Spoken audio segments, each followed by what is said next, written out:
నమస్తే మేడం. నమస్తే. మేడం ఏంటి మేడం ప్రస్తుతం ఆంధ్ర రాష్ట్రానికి సంబంధించి ఆలయాల్లో జరుగుతున్న భక్తులకి కొంచెం లోటుపాట్లు చేయటం వల్ల భక్తులు మరణించడం జరుగుతుంది. మరి దీన్ని ఎలా చూడొచ్చంటారు? అధికారంలో ఉన్న అధికార ప్రతినిధులు కూడా దీని గురించి ఎందుకని మాట్లాడుతున్నారు? ఇప్పుడు తిరుపతిలో కూడా మొన్న చనిపోయారు వీళ్ళు. కూటమి ప్రభుత్వం వచ్చిన తర్వాత ఎన్ని ఘోరాలు, నేరాలు జరుగుతూ ఉన్నాయి. మొన్న తిరుపతిలో కూడా కొంతమంది చనిపోయారు. ఇప్పుడు మొన్న ఇక్కడ సింహాచలంలో కూడా చనిపోయారు. గోడ కూలి చనిపోయారు. ఎంత ఘోరం అంటే ఇది. అప్పుడు కట్టిన గోడ అంత బాధ్యత లేకుండా చేస్తూ ఉన్నారు. ఒక ముఖ్యమంత్రి గారి దగ్గర నుంచి, ఒక డిప్యూటీ సీఎం గారి దగ్గర నుంచి ప్రతి ఒక్కళ్ళు కూడా ఒక బాధ్యతారహితంగా వాళ్ళు బిహేవ్ చేస్తూ ఉన్నారు. మరి అంత ఘోరం జరిగింది. నిన్న కూడా ఇక్కడ 6-7 చనిపోయారు. ఇట్లా చేస్తూ ఉన్నారు. ఎవరన్నా పట్టించుకునే నాదుడు లేడు. ఎవరు పట్టించుకోవట్లేదు. ఏంటంటే తూతు మంత్రంగా ఏదో మేము ముఖ్యమంత్రిగా ఉన్నాం, డిప్యూటీ సీఎంగా ఉన్నామని ఒక ఇదిగా చేసుకొని పోతా ఉన్నారు. కానీ ఏదో ప్రజలు అట్లా కళ్ళనీళ్ళు తుడుద్దాం అన్నట్టు. కానీ వాళ్ళు నిజంగా చెయ్యాలి, రాష్ట్రం కోసం ఒకటి చెయ్యాలి, మంచి చెయ్యాలి, మేలు చేయాలని ఒక్కళ్ళు కూడా ఆలోచనతో లేరు. అంటే ఇప్పుడు అమరావతి పునఃప్రారంభం అనేసి ఈరోజు సభ పెట్టడం కూడా జరిగింది. మోడీ గారు కూడా రావడం జరిగింది. మరి వీళ్ళు ఆంధ్రాని సుభిక్షంగా పాలిస్తున్నాం అన్నట్టుగానే మోడీ గారి ఆధ్వర్యంలో కూడా సభ పెట్టి సుమారుగా 5 లక్షల మందిని పిలిచి ఒక సభ అనేది పెట్టారు. ఈ గవర్నమెంట్ సక్సెస్ అయిందన్న విధంగా. మరి దీన్ని ఎలా చూడొచ్చు అంటారు? అయిందా? ఇప్పుడు 5 లక్షల మంది వచ్చారా? ఇవాళ మోదీ గారి సభకు 5 లక్షల మంది వచ్చారా? రాలేదు.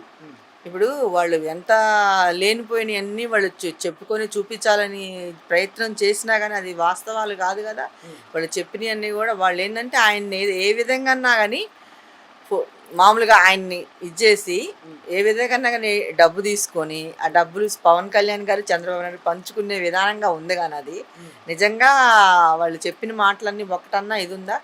ఇప్పుడు పాకిస్తాన్ గురించి వాళ్ళు మాట్లాడుతూ ఉన్నారు. చంద్రబాబు నాయుడు గారు కానీ, పవన్ కళ్యాణ్ కానీ, లోకేష్ కానీ.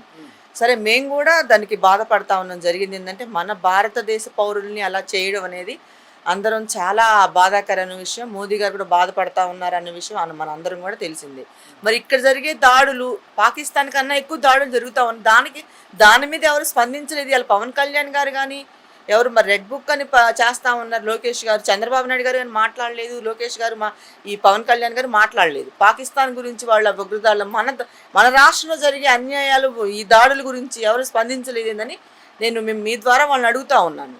అంటే వీళ్ళకి రాష్ట్రంలో జరుగుతున్న లడ్డు ఇన్సిడెంట్ అంత హైప్ ఇచ్చినప్పుడు పవన్ కళ్యాణ్ గారికి మనుషుల ప్రాణాలంటే అంత ప్రాధాన్యత ఇవ్వరంటారా పవన్ కళ్యాణ్ గారు? అదే కదా. ఇప్పుడు ఏదైనా కానీ లడ్డూకి ఎంత దాన్ని గోల చేశాడు కదా.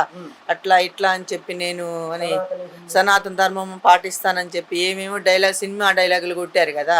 మరి ఇంతమంది ప్రాణాలు పోతా ఉన్నాయి. తిరుపతిలో వీళ్ళు కూటమి ప్రభుత్వం వచ్చిన తిరుపతిలో చనిపోయారు. నేను సింహాచలంలో చనిపోయారు.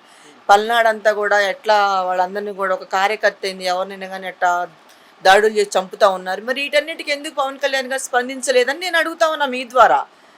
అది